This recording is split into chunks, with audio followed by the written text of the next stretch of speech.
Mi propia hija me miró a los ojos y dijo, «No eres más que una carga». Sus palabras hirieron más profundamente que cualquier cuchillo.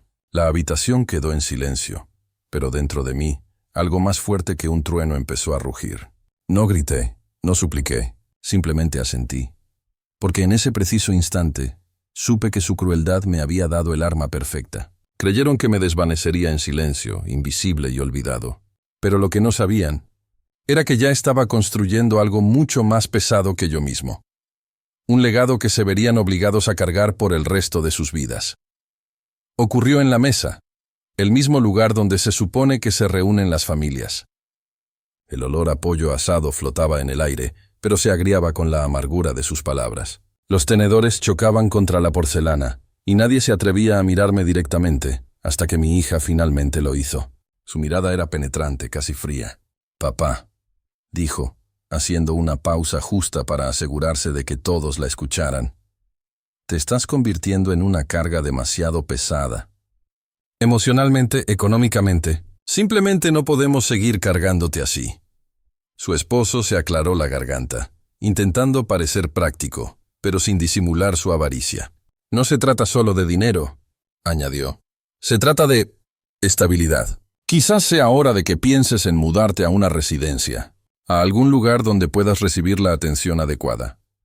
Me quedé allí sentado, en silencio, con las manos apretadas bajo la mesa. Mi nieto rió suavemente, murmurando algo sobre que yo era el pasado. La risa fue leve, pero ardió más que el fuego. Ni siquiera notaron el temblor en mi mano cuando alcancé mi vaso de agua. En mi interior, cada palabra se grababa en mi memoria. Había pasado décadas construyendo esta familia, financiando su educación, pagando sus deudas, dándoles todo lo que tenían. Sin embargo, allí estaban, reduciéndome a un peso muerto. El olor a ajo y mantequilla ya no olía a hogar. Olía a traición. No respondí. No me defendí. En cambio, dejé que sus palabras resonaran, que el silencio se hiciera pesado hasta que terminaron de comer. Creían que habían ganado, que aceptaría su decisión en silencio. Pero al apartar la silla y alejarme de la mesa, mi corazón ya se endurecía. Pensaban que era débil. Acababan de cometer el peor error de sus vidas. Sé que algunos de ustedes que me escuchan ahora mismo podrían estar negando con la cabeza, preguntándose cómo una familia podría decirle esas cosas a su propia sangre. Pero déjenme preguntarles, ¿qué harían? ¿Tú qué harías si las mismas personas que criaste, por quienes lo sacrificaste todo, te llamaran inútil? ¿Te tragarías el insulto y dejarías que se pudriera en tu interior? ¿O encontrarías la manera de hacerles sentir el peso de sus palabras? Cuéntame en los comentarios. ¿Cuál sería tu respuesta? Y si crees que ningún anciano merece este trato, dale a me gusta para que sepa que no soy el único que se opone a esta crueldad. Y antes de seguir, antes de revelar cuán lejos llegué, déjenme decirles esto. Querrán suscribirse, porque lo que pasó después no fue solo una lección para mi familia. Es una historia de la que nunca escaparán, sin importar cuánto intenten enterrarla. Ahora, déjame llevarte de regreso al lugar donde todo comenzó. No siempre fui el hombre sentado en silencio a la mesa, mordiéndome la lengua mientras mi propia sangre me despedía. No, hubo un tiempo en que fui aquel en quien todos se apoyaban, el que los ayudó a todos, paso a paso, a través de tormentas que ni siquiera podían empezar a comprender. Eso es lo que pasa con la gente. Ven al anciano, las arrugas, el caminar lento, y olvidan las manos que construyeron el suelo que pisan. Nací sin nada, en un pueblo donde las oportunidades escaseaban y sobrevivir era una prueba diaria. Mis primeros recuerdos no son de juguetes ni risas, sino del olor a tierra húmeda después de la lluvia, porque mi padre trabajaba en el campo, y de las manos callosas de mi madre, amasando pan que estiraba para alimentar a 6 bocas. Recuerdo zapatos que apenas se sostenían, remendados con retazos de cuero, y la punzada de envidia al ver a otros niños con botas lustradas y mochilas escolares que no olían a moho. Pero incluso entonces me prometí, me levantaría. No tuve el privilegio de elegir.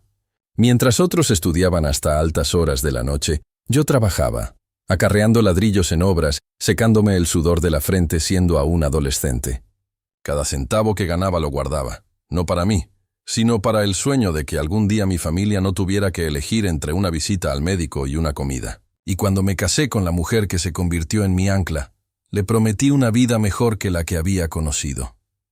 Aquellos fueron años de sacrificio.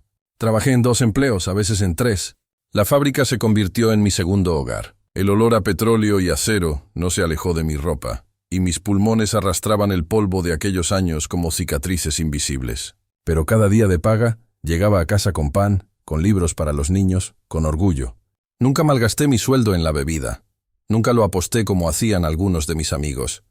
Cada centavo tenía un propósito, y ese propósito eran ellos, mi familia. Cuando nació mi primera hija, recuerdo tenerla en brazos, sus deditos enroscándose en los míos, y jurar en silencio que nunca conocería el hambre que yo una vez conocí.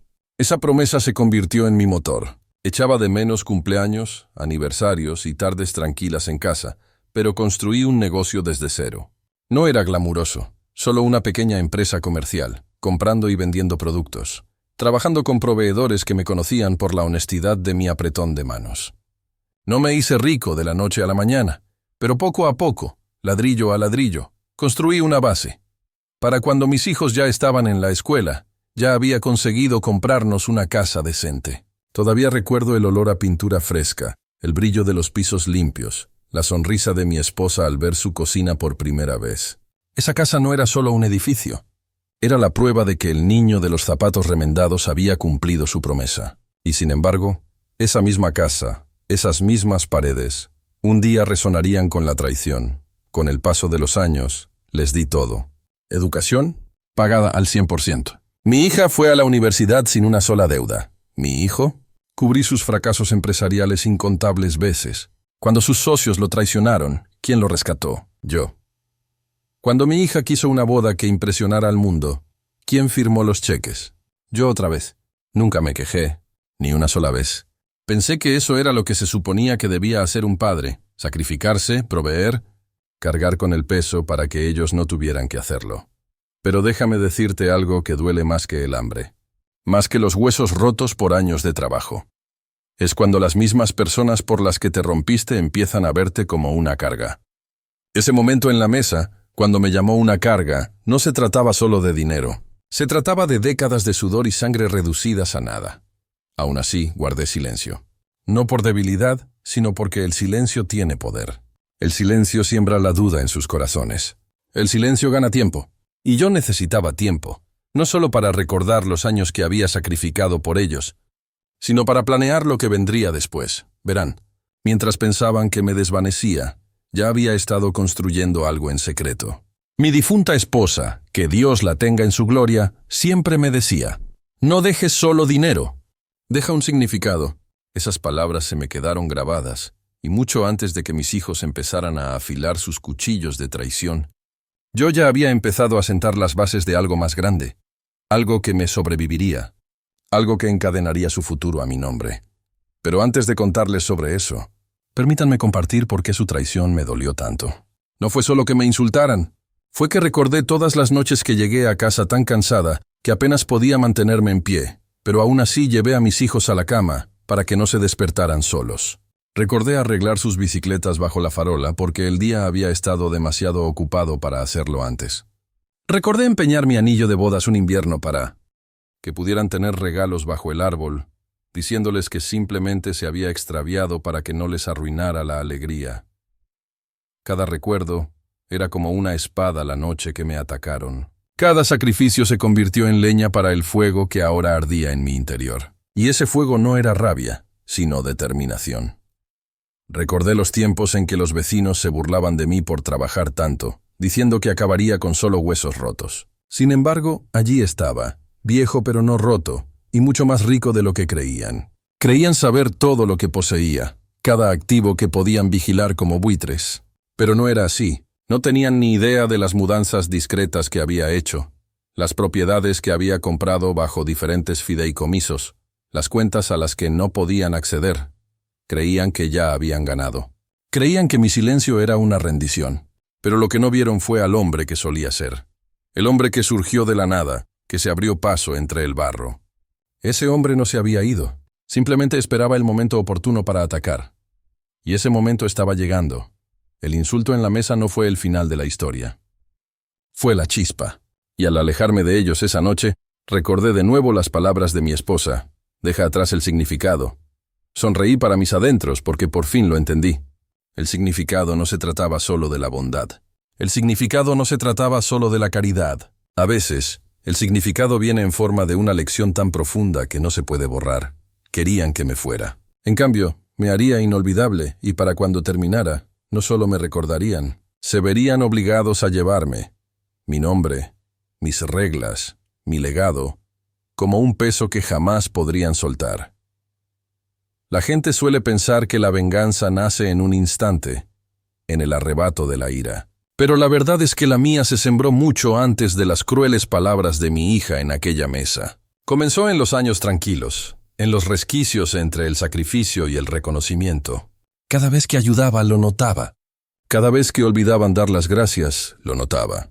Cada vez que daban por sentado mis esfuerzos, que los descartaban como ruido de fondo, guardaba ese recuerdo. Lo que me llamaban en aquella mesa no era nuevo. Era solo la gota que colmaba el vaso. Recuerdo el día que enterré a mi esposa. El aire olía a lluvia, de esas que te empapan incluso con paraguas. Mis hijos estaban allí, vestidos de negro, con rostros difíciles de interpretar. Algunos ya susurraban sobre la casa, sobre cómo asegurarse de que papá esté bien, pero con la mirada fija en el futuro, en lo que sería suyo. Me quedé allí en silencio sosteniendo su fotografía, pensando solo en una cosa: ella fue la única que nunca me vio como una carga. Perderla significó perder a la última persona que entendía que mis sacrificios nunca habían sido por obligación, sino por amor. Tras su partida, la distancia entre mis hijos y yo aumentó. No fue inmediata. Al principio seguían visitándome. Preguntaban por mi salud, por la comida, por mis medicinas. Pero poco a poco esas visitas se volvieron menos por mí y más por conveniencia. Si no podía ofrecerles dinero, si no firmaba el cheque que necesitaban, sus llamadas se acortaban, sus abrazos menos cálidos, su risa ausente. Ni siquiera notaron cuando dejé de responder con entusiasmo a mis preguntas, cuando dejé de dar consejos. Ya no me escuchaban, pero escuché. ¡Ay, escuché! Oí a mi hijo hablando por teléfono con su esposa, diciendo que deseaba que simplemente le cediera el control de los bienes antes de que las cosas se complicaran. Oí a mi hija decirles a sus hijos: el abuelo ya no sabe cómo funciona el mundo. Es anticuado. Anticuado, sí, pero anticuado no significa tonto. Pensaban que había bajado el ritmo. Lo que no se daban cuenta era que, tras la muerte de mi esposa, me había encerrado en mí mismo, pasando largas noches en el escritorio de mi estudio, con papeles esparcidos sobre la mesa de roble. No eran papeles sin uso, contratos, fideicomisos, escrituras de propiedad. Pensaban que el dolor me había destrozado, pero en realidad, el dolor me había agudizado. La ausencia de mi esposa me dio tiempo, y ese tiempo se convirtió en mi arma. Fue en esas noches que empecé a darle forma a la fundación. Al principio, era solo una idea garabateada en el reverso de un sobre fondo de legado, pero luego creció. Contraté abogados discretos y discretos.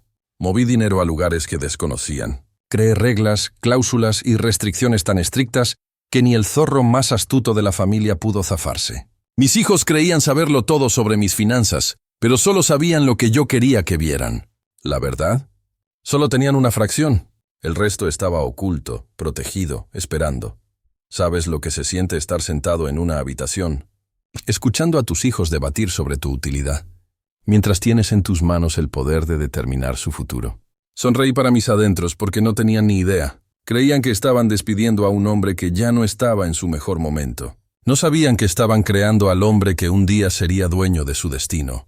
Pero déjame llevarte aún más lejos, porque mi venganza no se trató solo del insulto en esa mesa. Se trató de una vida que nunca comprendieron del todo. De joven, vi a hombres derrumbarse ante las dificultades. Vi a padres abandonar a sus familias cuando el peso se volvía insoportable. Juré que nunca sería ese hombre. Me mantendría firme, pasara lo que pasara, y lo hice. Cuando el negocio fracasó en sus primeros años, lo reconstruí. Cuando el banco amenazó con embargarme, trabajé día y noche hasta que pagué la deuda. Cuando la enfermedad me atacó durante meses, volví a la fábrica cojeando, pero con determinación. Cada prueba me dejó una cicatriz, pero cada cicatriz fortaleció mi resiliencia. Cargué con todo eso para que mis hijos no tuvieran que hacerlo. Y, sin embargo, cuando me vieron en mi vejez, no vieron nada. Para ellos solo era un gasto, un peso, una carga. La ironía, claro, es que mi supuesta carga siempre había sido su red de seguridad. ¿Quién los rescató cuando sus tarjetas de crédito estaban al límite?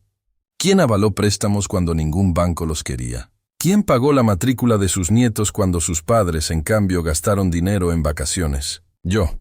Siempre. Y siempre. Regresaban con sonrisas, agradecimientos y promesas de pago. Promesas que se olvidaban tan rápido como las pronunciaban.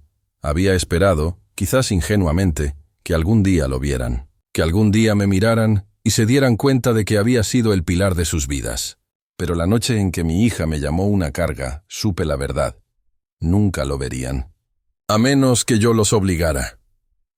Fue entonces cuando las palabras de mi difunta esposa resonaron nuevamente. No dejes solo dinero, deja significado. Y me di cuenta de que el significado no siempre es suave. A veces, el significado debe ser como un martillo, golpeando hasta dejar una marca permanente. Así que planeé. Lentamente, con cuidado, metódicamente. Creé la fundación, pero no era caridad como ellos imaginaban.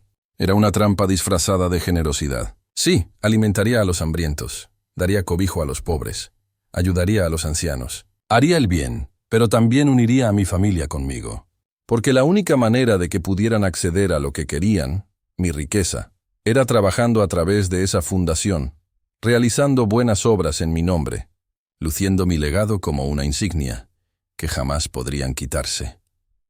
Me reí para mis adentros la primera vez que firmé los documentos finales. Imaginen la deliciosa ironía. Quienes me dejaron de lado sobrevivirían un día solo inclinándose ante el hombre al que intentaron descartar. Construirían mis estatuas, colgarían mis retratos, dirigirían mis programas, y cada aliento de trabajo susurraría mi nombre. Nunca se lo dije, claro. Todavía no. La mejor venganza es paciente, lenta y oculta hasta el momento perfecto. Así que sonreía en las cenas familiares, asentía ante sus quejas, fingía olvidarlo todo. Les hacía creer que me desvanecía. Mientras tanto, escribía su futuro con tinta que no podían borrar. Y cuando llegaba el momento, cuando sus deudas se acumulaban, cuando los muros se cerraban, cuando su falso orgullo se desmoronaba, acudían a mí. Venían a suplicar por lo único que una vez habían despreciado, el peso de mi presencia. Pero no sería a mí a quien encontrarían. Sería la fundación, las reglas de hierro, las condiciones humillantes, el legado que les ataría las manos, quebrantaría su orgullo y les recordaría para siempre quién era yo. Así que, como ven, mi venganza no nació la noche en que mi hija me llamó una carga. Esa fue solo la chispa. El fuego había estado esperando todo este tiempo, ardiendo en las cenizas del sacrificio y la traición. Y cuando ardía, ardía con un propósito, porque pensaban que era una carga. Pero yo era el peso que siempre los había cargado. Y pronto, haría que me cargaran. Después de la noche en la mesa, cuando la palabra carga, fue como un cuchillo sobre el mantel, las cosas no se calmaron. Nunca lo hacen. No puedes echar veneno en un pozo y esperar que el agua vuelva a salir limpia. Cada interacción con mi familia después de esa noche llevaba el amargo sabor de la traición. Pensaban que lo había olvidado, que la vejez debilitaba la memoria. Pero mi memoria, sobre todo la de las heridas, era más nítida que el cristal. Al principio, su falta de respeto era sutil. Mi hijo ponía los ojos en blanco cuando le preguntaba sobre su negocio en crisis, murmurando algo sobre que yo no entendería el mercado moderno. Mi hija empezó a tomar decisiones por mí sin preguntar. Vendía cositas de la casa, me arreglaba citas médicas, hablaba de mí como si ya estuviera medio muerta. Papá ya no necesita esos muebles viejos, decía. Vamos a despejarlos, a hacer espacio. No eran solo muebles, era la silla de mi esposa, donde solía sentarse junto a la ventana a leer. Pero para ellos era un desorden, un peso muerto. Me di cuenta de cómo hablaban de mí cuando creían que no podía oír. Una tarde me quedé al borde del pasillo mientras la voz de mi yerno flotaba por la cocina. Si simplemente nos cediera el control ahora, no estaríamos en este lío. También es mejor para él, menos responsabilidad. Mi hija suspiró, con la voz entrecortada por la impaciencia. No lo hará. Es testarudo. Siempre lo ha sido. Luego, más suave, casi un susurro. Quizás cuando empiece a pensar. Ese susurro era como una daga. No solo esperaban a que muriera, sino que me marchitara, que me perdiera, para poder abalanzarse y devorar lo que quedara. ¿Y lo peor? Creían que no me daría cuenta. Pero lo noté todo. Mientras tanto, sus propias vidas se desmoronaban. Mi hijo se había arriesgado con unos amigos en un negocio de importación que prometía ganancias rápidas, pero que se vino abajo por las deudas. Los acreedores empezaron a rondar como buitres. El marido de mi hija había hecho malas inversiones, convencido de que podría duplicar el patrimonio familiar con poco esfuerzo. En cambio, perdió casi todo lo que tenía. Sus hijos, mis nietos, estaban acostumbrados a un estilo de vida basado en dinero prestado y mis silenciosas limosnas. Ropa de diseño, colegios privados, coches relucientes en la entrada. Todo financiado, directa o indirectamente, por mí. Y, sin embargo, las mismas manos que los alimentaban eran las que ahora rechazaban. Eso es lo que pasa con la gente cegada por el derecho. Nunca ven la mano hasta que la pierden. Hubo un momento que lo decidió todo. Una noche, escuché a mi nieto al teléfono. Su voz era despreocupada y arrogante. El abuelo no necesita ni la mitad de lo que tiene. En cuanto desaparezca, nos tocará a nosotros. Se rió, con una risa áspera y desdeñosa, como si ya me hubiera ido, como si mi aliento, mis latidos, mis sacrificios no significaran nada. Mi propia sangre, ya contando mi ausencia como herencia. Esa noche, sentado en mi estudio, con el peso de la fotografía de mi esposa mirándome, sentí el dolor de los años oprimiéndome el pecho. Pero también sentí claridad. Su avaricia ya no era algo oculto. Era evidente, fea y escandalosa. Y si pensaban que simplemente me tumbaría y moriría mientras me destripaban, habían malinterpretado al hombre con el que estaban tratando. Decidí ponerlos a prueba, para ver hasta dónde habían llegado en su desesperación. Un día, mientras desayunábamos, le dije a mi hija con indiferencia: «He estado pensando en actualizar el testamento». Vi cómo la cuchara se le congelaba a medio camino de la boca. Su mirada se dirigió rápidamente a su marido antes de volver a mí. «Eso es probablemente lo más sensato», dijo con cautela. Pero en sus ojos vi hambre. Más tarde esa noche, mi hijo me llamó inesperadamente, con una voz inusualmente dulce. «Papá, solo quería saber cómo estás. ¿Cómo te sientes últimamente?» Hacía años que no preguntaba eso. Los buitres habían olido sangre, y así los conflictos se agudizaron. Empezaron a presionarme abiertamente. Mi yerno me trajo formularios para firmar. «Solo papeleo rutinario», dijo, pero yo sabía que no era así. Querían acceso, control, las llaves de una bóveda que no habían construido. Cada vez me negaba, fingiendo confusión o cansancio. Quizás más tarde, murmuraba, viendo cómo su frustración se les apretaba como una cuerda alrededor del cuello. Entonces llegó el ultimátum.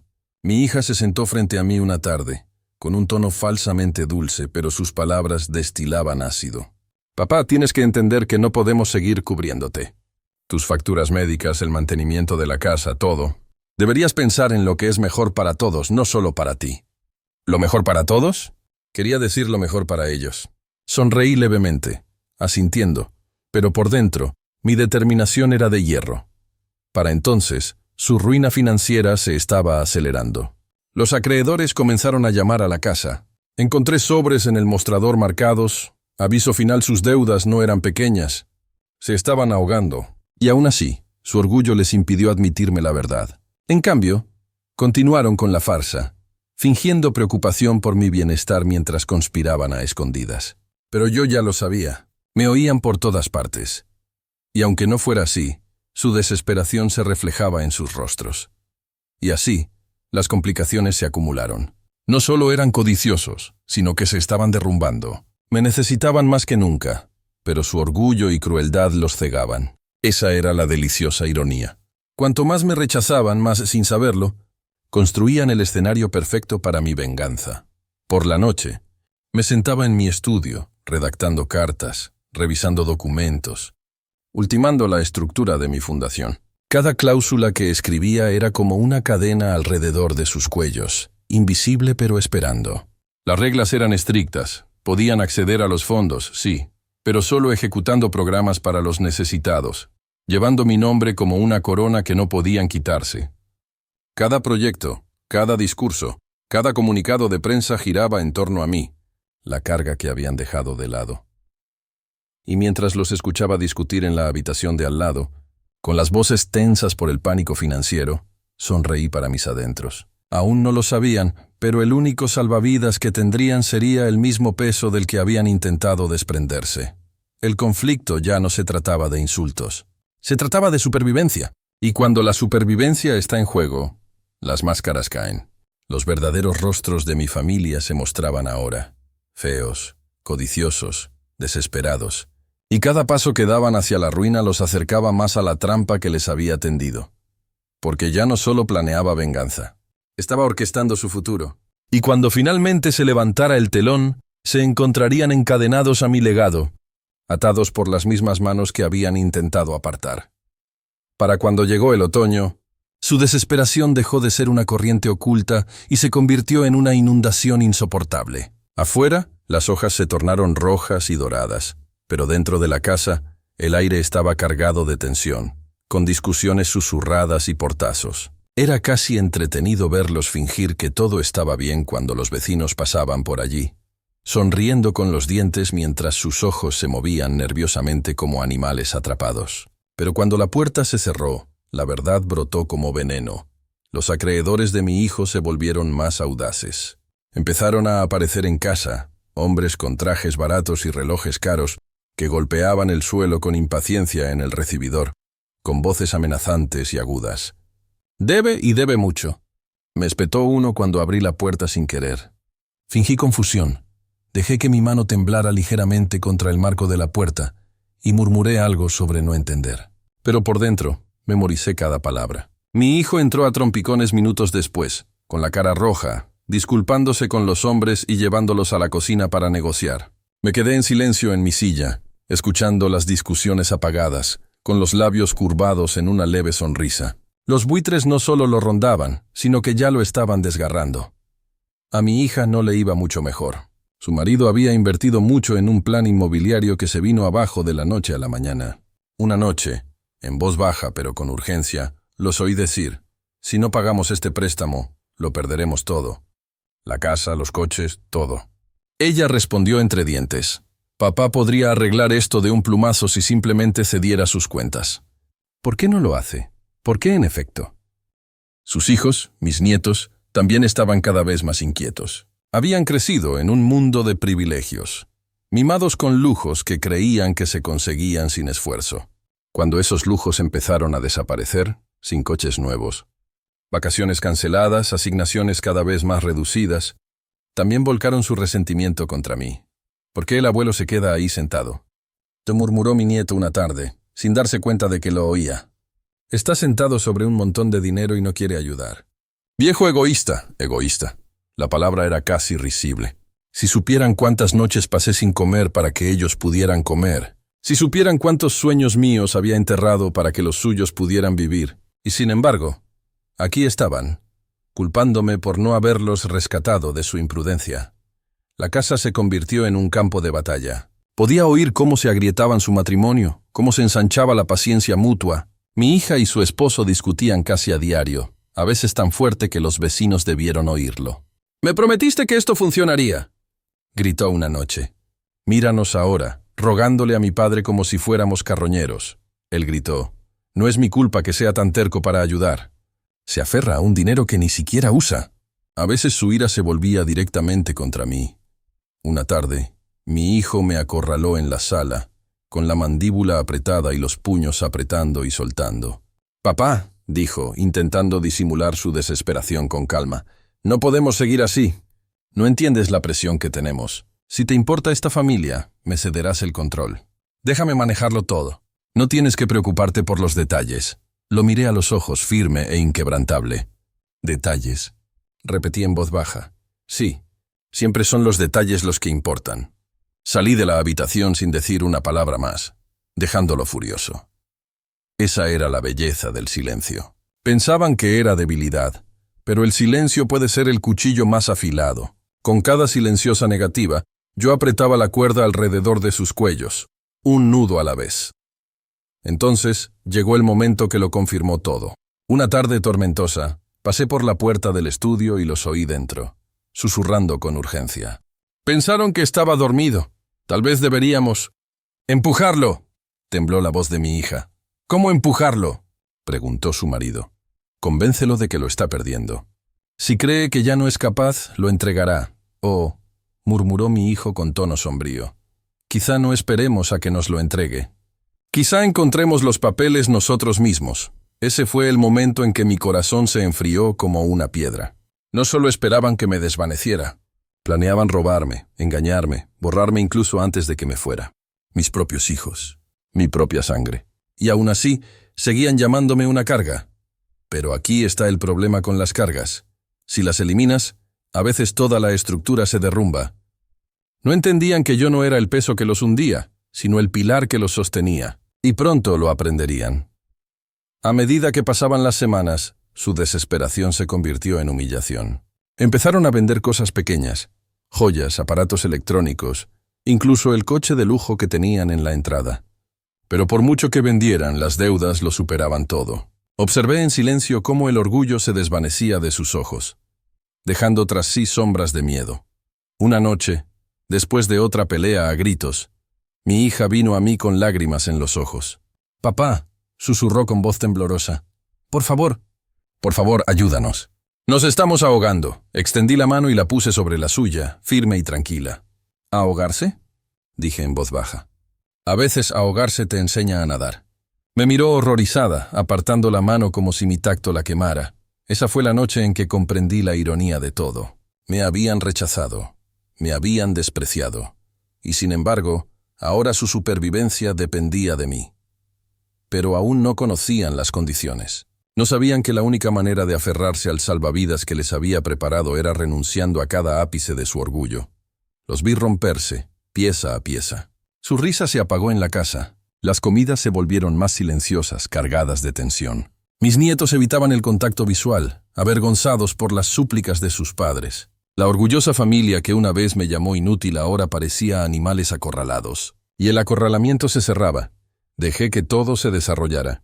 No me apresuré. Quería que sintieran cada gramo del peso que los oprimía, cada grieta del suelo bajo sus pies, porque solo cuando tocaran fondo se revelaría la verdad. Solo entonces comprenderían lo que significaba llevar una carga, porque pronto la carga se convertiría en sus salvavidas, y ya casi estaba listo para mostrárselos. La fundación estaba completa. Los papeles firmados, sellados, intocables.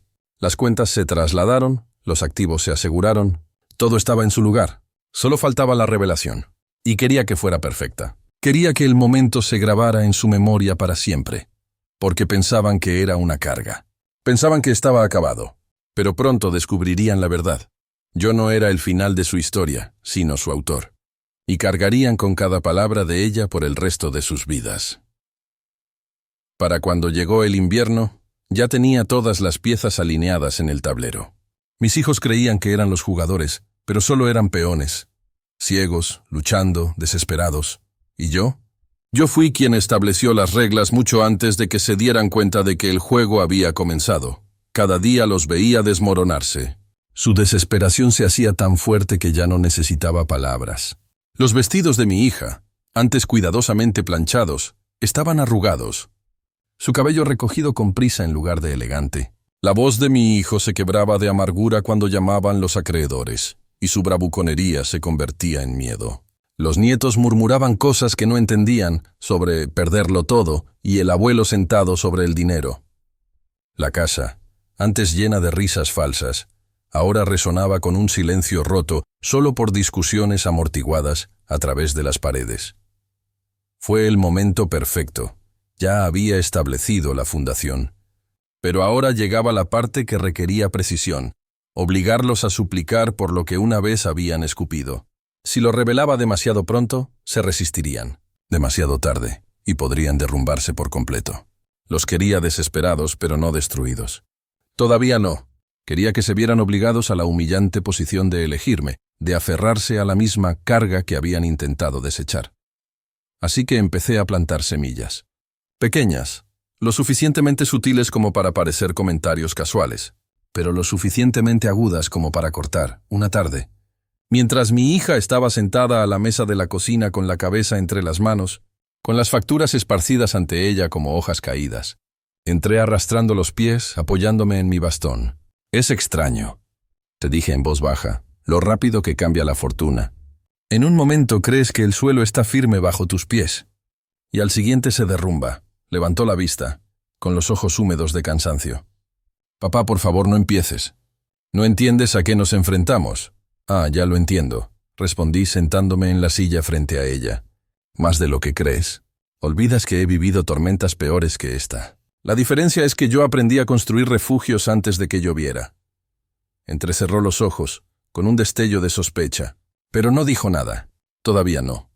Más tarde esa semana, accidentalmente, dejé una carta en mi escritorio. Un sobre sellado con las palabras en negrita, la Fundación Legado. Mi hijo lo encontró por casualidad mientras buscaba documentos que creía poder guardar en el bolsillo sin que nadie se diera cuenta. Sabía que lo buscaría. Se lo había dejado allí. Su voz, llena de curiosidad, me llamó desde el estudio. Papá, ¿qué es esto? Entré lentamente, arrastrando los pies, fingiendo irritación. Asuntos privados, dije, arrebatándoselo de la mano. Nada de lo que tengas que preocuparte. Su expresión era inestimable, desconfianza y hambre a partes iguales. Casi podía ver cómo le daba vueltas la cabeza, preguntándose si esta fundación sería la clave para desbloquear la fortuna que tanto necesitaba. Y así quedó el anzuelo. Sus conversaciones se volvieron más frenéticas después de eso. Podía oírlos a puerta cerrada, especulando, discutiendo. ¿Y si movió el dinero? Quizás esté ocultando activos. Tenemos que averiguar qué es esta fundación. Dejé que su paranoia creciera. Los dejé sumidos en la incertidumbre, royendo los límites de su orgullo. Porque la desesperación no se trata solo del hambre, sino del miedo a que alguien más coma mientras tú te mueres de hambre. Entonces, una noche cuando la tensión en la casa era tan densa que se podía cortar con un cuchillo, los llamé a la sala. El fuego crepitaba abajo, las sombras danzaban en las paredes. Me senté en mi viejo sillón, con el peso de los años y la autoridad envolviéndome como un manto. Me han estado rondando como lobos, empecé con voz tranquila y firme. Susurrando, tramando, esperando. No estoy ciega ni sorda. ¿Creen que no veo? ¿Creen que no sé lo que dicen cuando creen que estoy dormida? Sus rostros se sonrojaron de vergüenza, pero no de culpa. No, de vergüenza por haber sido atrapados. Mi hija abrió la boca, tartamudeando. Papá, no es así. Levanté una mano. Basta. Me llamasteis una carga. Todos coincidieron, de una forma u otra, en que era un peso que os hundía. Y aún así, me incliné hacia adelante, entrecerrando los ojos. Cuando el suelo cedió bajo vuestros pies, ¿el nombre de quién gritasteis? El mío. El silencio invadió la habitación. Incluso el fuego pareció aquietarse. Los dejé en silencio, retorciéndose, antes de continuar. Hay una manera de salir adelante, una manera de que sobrevivan, pero no será fácil, y no será en sus términos. Sus ojos se iluminaron, esperanza, codicia y desesperación, todo mezclado. Mi hijo se inclinó hacia adelante, casi suplicando. Cuéntanos. Por favor, me recosté, cruzando las manos. Aún no es el momento. Cuando lo sea, lo sabrás. La incertidumbre los torturaba más que cualquier respuesta directa. Y ese era el punto. Las semanas siguientes fueron una clase magistral de presión controlada. Revelé fragmentos, menciones a la fundación, indicios de planes que hice hace mucho tiempo, comentarios discretos sobre el significado y el legado. Cada fragmento era una gota de agua para los sedientos, que la bebieron con avidez, solo para quedar aún más sedientos que antes. Mientras tanto, los vi empeorar. Sus acreedores se volvieron implacables. El banco envió advertencias de ejecución hipotecaria. Mi nieto tuvo que vender su preciado coche, y la furia en sus ojos estaba dirigida a mí. Si el abuelo no fuera tan egoísta. Murmuró sin saber que lo oía. Bien, que se enoje. La ira agudiza la desesperación. Una noche, mientras nevaba afuera y la casa se sentía más fría que nunca, mi hija finalmente se derrumbó. Se arrodilló junto a mi silla, con lágrimas en los ojos, aferrándose a mi mano. Papá, ya no podemos más, por favor. Si tienes algo, si has estado ocultando algo, ayúdanos. Puse mi otra mano suavemente sobre la suya, con un gesto tierno, pero mis palabras tan duras como el acero. Te ayudaré, pero con una sola condición. De hoy en adelante, cada paso que des, cada palabra que digas, cada acción que realices, será en mi nombre. ¿Me llevarás? públicamente, con orgullo y sin quejas. Sus sollozos la sacudieron. Asintió antes de siquiera preguntar qué significaba. Ese fue el momento en que supe que estaban listos. La trampa activó la trampa. Aún no se daban cuenta de la profundidad de las reglas que había escrito, las cadenas de hierro disfrazadas de caridad. Pronto descubrirían las condiciones plasmadas en cada cláusula de la fundación. Descubrirían que su supervivencia dependía de actos de servicio, de humildad, de honrar al hombre al que habían despedido. Y lo más dulce, el mundo lo vería todo. No se limitarían a humillarse en silencio, sino que lo harían públicamente, elogiados como hijos fieles que continúan el legado de su padre, cuando en realidad era su castigo. Esa noche, sentado en mi silla, observaba los copos de nieve bailar fuera de la ventana y sentí una calidez que me invadió. No la calidez del perdón. No. Era la calidez de la victoria, de un plan que llevaba décadas gestándose y que finalmente alcanzaba su clímax.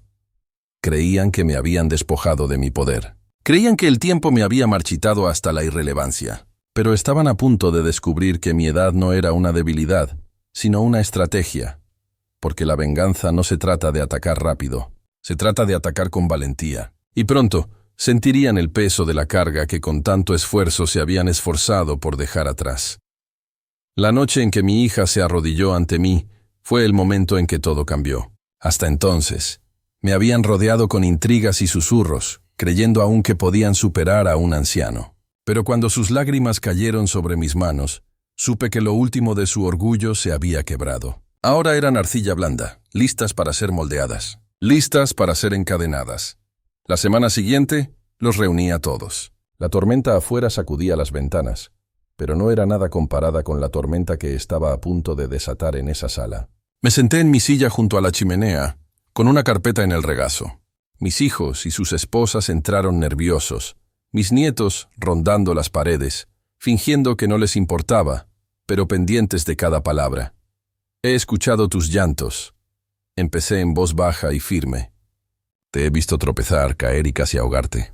¿Crees que no sé la magnitud de tus deudas? ¿El peso de los lobos que acechan a tu puerta? Lo sé. Siempre lo he sabido. Sus rostros palidecieron. Dejé que el silencio se extendiera hasta que el aire mismo se sintiera pesado. Luego abrí la carpeta lenta y deliberadamente. Creé algo hace años. Algo para proteger a esta familia. Algo para asegurar que, sin importar las tormentas que vinieran, nunca estarían sin hogar, nunca estarían desamparados. Sus ojos se iluminaron de esperanza, con la codicia asomándose bajo la superficie. Mi hijo se inclinó hacia adelante. ¿Qué pasa? Levanté la primera página, la Fundación Legado. Las letras en negrita brillaban a la luz del fuego. Mi hija jadeó suavemente. Dije, ¿por qué es tu salvación? Cada activo, cada propiedad, cada cuenta que he acumulado, se guarda en esta fundación. Es inalcanzable, invendible, indestructible. Es inviolable. Y la única manera de sobrevivir es administrándola. La confusión se reflejó en sus rostros. ¿Lo estás dirigiendo? Y preguntó mi yerno. Sí, respondí, inclinándome hacia adelante. Gestionarás los programas, dirigirás los fondos y te encargarás de la labor de extensión. La fundación alimenta a los pobres, alberga a las personas sin hogar, ofrece becas y apoya el cuidado de los ancianos. Cada centavo debe destinarse a esas causas. Y ustedes, mi familia, serán quienes hagan el trabajo. Mi nieto se burló. Estás bromeando. ¿Esperas que seamos trabajadores sociales? Lo miré con una mirada tan fría que apartó la mirada. Espero que me cargues. Me llamaste una carga. Bueno, ahora llevarás esa carga ante el mundo. Cada comunicado de prensa, cada discurso, cada evento llevará mi nombre. La Fundación Legado, construida en mi honor, administrada por mis hijos y nietos. Si quieres un techo, si quieres comida en tu mesa, si quieres un futuro, haz esto, o lo perderás todo. La sala estalló. Mi hijo se puso de pie de un salto gritando, «¡Esto es una locura! ¡No podemos!». Lo interrumpí, con mi voz repentinamente cortante, como una cuchilla en el ruido. Puedes, lo harás, o puedes salir por esa puerta y enfrentarte al mundo sin nada. Las deudas son tuyas, los acreedores son tuyos, la vergüenza será tuya. La decisión es simple. El silencio que siguió fue sofocante. Se miraron con pánico en los ojos. Por una vez, Yo tenía todo el poder, y ellos lo sabían. No me detuve ahí. Pasé a la página siguiente y leí en voz alta las cláusulas que había redactado con meticulosa precisión. Cláusula primera. Los salarios de los miembros de la familia están limitados a niveles de subsistencia. Apenas lo suficiente para vivir, sin lujos. Cláusula segunda. Toda decisión importante requiere documentación pública, con firmas visibles para la prensa. Sin sombras ni secretos, cláusula tercera. La sede de la fundación llevará mi retrato en el vestíbulo y mi nombre grabado en piedra sobre la entrada. Cláusula 4. Los informes anuales se presentarán en ceremonias públicas donde cada uno de ustedes deberá ponerse de pie y declarar, ante una multitud, este legado pertenece a nuestro padre, quien nos trajo para que pudiéramos vivir. Sus rostros se contorsionaron de horror. Mi hija susurró, «Esto es humillante». «No», corregí con un tono tranquilo, casi amable. «Esto es justicia. Esto es conmemoración. Querías que me fuera. Ahora, la única manera de sobrevivir es hacerme inolvidable». Mi hijo intentó una última protesta, con la voz quebrada por la desesperación. «Esto no es justo». «¿Justo?» Me recosté con una sonrisa amarga en los labios. «¿Fue justo cuando me llamaste una carga? ¿Cuando planeaste engañarme, robarme, eliminarme antes de que muriera? ¿Crees que la justicia es tú?» Sonreí con voz tranquila pero cortante. «Bien, porque ahora saben cómo se siente. Pasé mi vida cargando sus nombres, dándoles todo. Ahora ustedes pasarán la suya cargando el mío». Sus rostros, sus voces, su orgullo destrozado, todo era la música de la victoria. Creían que me habían descartado, que me estaba desvaneciendo en la irrelevancia, pero en realidad me había grabado a mí mismo en su futuro tan profundamente que nunca podrían escapar. ¿Y la ironía más deliciosa? Ellos eran quienes mantenían vivo el legado. Cada paso, cada acción, cada sonrisa humillante bajo mi bandera. Ellos eran quienes se aseguraban de que nunca me olvidaran. Mi venganza no fue ruidosa. No vino con gritos ni violencia. Vino con silencio, con reglas de hierro, con el peso de un nombre demasiado pesado para ellos. Me dijeron que era una carga. Ahora me había convertido en el peso que nunca podrían dejar de cargar. La verdadera satisfacción de la venganza no reside en su preparación, sino en su ejecución, el momento en que se levanta el telón. Las luces brillan intensamente y los culpables se encuentran en el centro del escenario sin ningún lugar a donde escapar. Para mí, esa ejecución comenzó el día de la primera gala anual de la fundación. El ayuntamiento estaba abarrotado esa noche. Políticos, periodistas, líderes empresariales, todos reunidos, llenos de curiosidad por la Fundación Legado, había mantenido el secreto, dando solo pistas a través de la prensa local. Ahora la revelación era grandiosa. Y mi familia, vestida con galas forzadas, parecía un desfile de prisioneros. Las pancartas sobre el salón llevaban mi nombre en letras grandes, el legado de Jonathan Hale. Mi retrato, pintado hace años cuando aún tenía fuerza en los hombros y fuego en la mirada, colgaba en lo alto del escenario. No era arrogancia, sino teatro deliberado. Todos me verían, no como el anciano del rincón, sino como la piedra angular de todo aquello en lo que ahora se apoyaban. Mientras los invitados bebían champán y susurraban con admiración, mis hijos se movían inquietos, con sonrisas desesperadas. No eran los anfitriones, sino los sirvientes. Sirvieron vino, estrecharon manos e inclinaron la cabeza para aplaudir. Los periodistas tomaron fotografías, escribiendo notas sobre la devota familia Hale, continuando el legado de su padre. Me senté en la primera fila, con el bastón sobre mi regazo, observando cómo se desarrollaba todo como una sinfonía que había compuesto años antes. Cuando comenzaron los discursos, mi hijo fue el primero. Su voz temblaba al leer las notas preparadas, cada palabra escrita por mí. Esta noche honramos a nuestro padre, Jonathan Hale, un hombre que lo sacrificó todo para construir no solo una familia, sino una comunidad. Esta fundación es prueba de que su legado nunca se desvanecerá. Tragó saliva con dificultad y me miró de reojo en la primera fila. Sonreí levemente, con un leve gesto de aprobación. Apartó la mirada rápidamente, con la vergüenza ardiendo en sus mejillas. La siguiente fue mi hija. Siempre había sido orgullosa, siempre elegante e ingeniosa. Pero esta noche su voz se quebró al hablar. Nuestro padre nos enseñó que la verdadera riqueza no se mide por las posesiones, sino por las vidas que tocamos. Nos dedicamos a llevar adelante su visión, a servir en su nombre.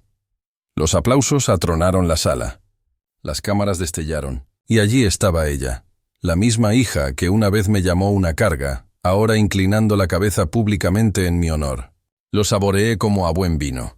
Pero eso fue solo el comienzo. Los meses siguientes afilaron el cuchillo aún más. La fundación creció rápidamente. Mis reglas lo aseguraron. A la prensa le encantó la historia. Niños honran el legado de su padre dedicando sus vidas a la caridad. Ya no podían echarse atrás, no sin exponer su desesperación, no sin destruirse socialmente. Las mismas cadenas que había forjado en privado ahora brillaban en público para que todos las admiraran. Se les conoció en todas partes como la familia de Jonathan Hale. Ni Sara ni Daniel, ni sus propios nombres. Solo extensiones del mío. Cada presentación, cada titular, cada apretón de manos los unía aún más, y la humillación no se limitaba a las palabras. El trabajo de la fundación era agotador. Tenían que pasarse el día repartiendo comidas en albergues, gestionando programas escolares y dando discursos en los que no creían. Mi hijo, que antes se burlaba de los valores anticuados, ahora pasaba las mañanas supervisando colectas de alimentos, fotografiado con harina en la camisa y sonrisas forzadas. Mi hija, que antes soñaba con clubes de campo y veladas, ahora fregaba mostradores de comedores sociales ante la mirada de voluntarios que susurraban elogios a su humildad. Un día, un periodista le preguntó durante una entrevista: ¿qué te inspiró a dedicar tu vida a esta causa? Vi el vídeo más tarde en televisión y ella sonrió con fuerza y dijo: mi padre. Todo lo que hago es gracias a él. Me recosté en la silla, dejando que la satisfacción me inundara. ¿Y mis nietos? Sufrieron de maneras que la juventud más odia, el ridículo y la pérdida de identidad. En la escuela ya no se les veía como individuos. Eran los chicos del legado. Uno de ellos llegó a casa llorando después de que sus compañeros se burlaran. Tu abuelo te posee. Lo consolé con una palmadita en el hombro y una risita discreta. Es verdad, dije en voz baja. ¿Y no es eso algo especial? Pero el culmen de mi venganza llegó en la segunda gala anual, un año después. Para entonces, la fundación se había expandido a múltiples programas, proyectos de vivienda, becas, clínicas médicas. Todos llevaban mi nombre. Mi familia estaba demacrada, agotada por la interminable rutina, pero su pasado cargado de deudas no les dejaba otra opción que continuar. Necesitaban la fundación tanto como ésta los atormentaba. Esa noche, el propio alcalde asistió, me estrechó la mano y elogió a la familia Hale por su servicio desinteresado. Los aplausos crecieron mientras mi hija y mi hijo subían al escenario con la voz ronca, repitiendo las mismas promesas que habían pronunciado antes. Dedicamos nuestras vidas a honrar el legado de nuestro padre. Pero esta vez subí al escenario. Lentamente, con mi bastón golpeando el suelo de madera, subí los escalones. La sala quedó en silencio, esperando. Me paré frente a ellos, con sus rostros pálidos bajo las luces, y hablé por el micrófono. Una vez me llamaron una carga. La multitud se quedó boquiabierta. Mis hijos se pusieron rígidos, con horror en sus ojos. Pero aquí estamos. ¿Y quién carga a quién? Esta fundación es prueba no solo de la obra de mi vida, sino de lo que significa recordar, servir, impulsar algo más grande que uno mismo. El aplauso que siguió fue ensordecedor. Mis hijos se quedaron paralizados, obligados a aplaudir, su humillación oculta tras sonrisas ensayadas. Pero lo vi.